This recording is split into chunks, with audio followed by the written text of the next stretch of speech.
Alright, before we get started, I would like to make the disclaimer that this is a troll deck and is not meant to be taken seriously, but it is still a lot of fun and I do highly recommend building it. But without any further ado, this is the 95 land CEDH deck.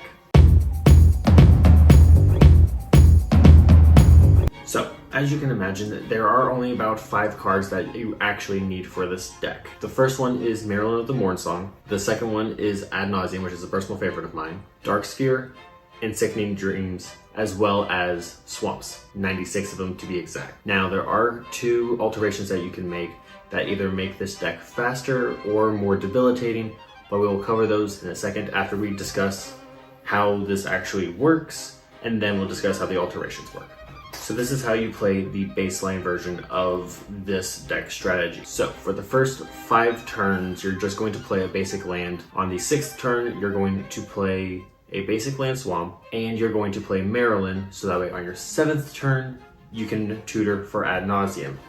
In case if you get lost with any of that, make sure to check out this playlist, so that way you can kind of get caught up with some of the terminology.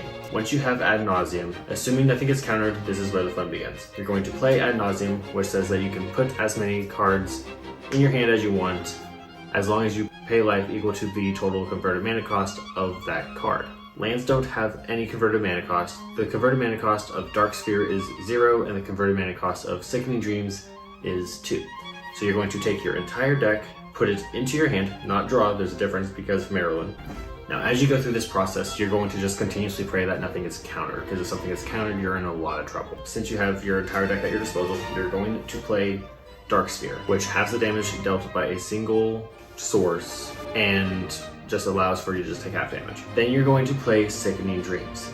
An additional cost to playing Sickening Dreams is you're going to discard X amount of cards, then that X value is going to deal that much damage to each player, and I believe each creature as well. Now, once you play Sickening Dreams, you're going to tap and sacrifice Dark Sphere, doing only half damage to yourself, and then you're going to discard 40 cards.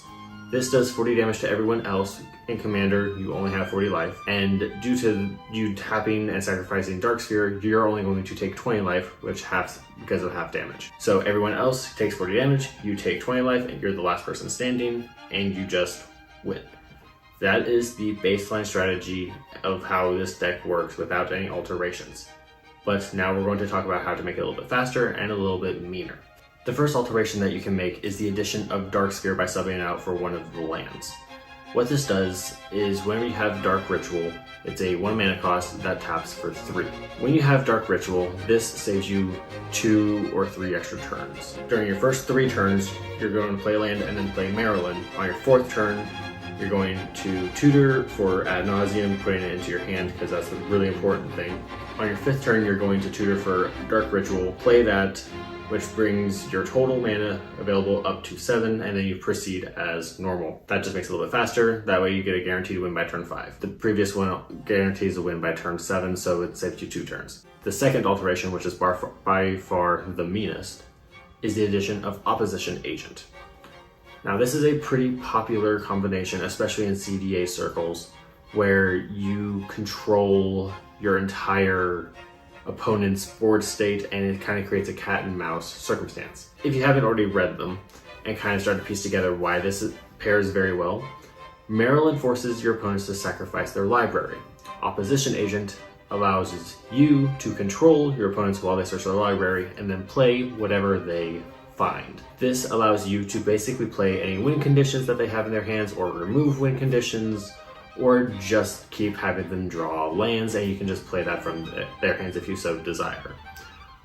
Usually you kind of want to just get all the resources, but realistically speaking, it locks them out of their deck very early in the game, as early as turn 4. Now, this is a little bit mean and kind of goes outside the strategy, but you can still tutor for your own cards and proceed as normal. That is the second alteration.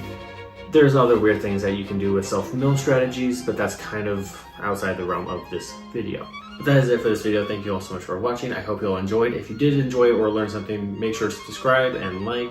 But that is it. Thank you all so much for watching, and we'll learn something new in the next video.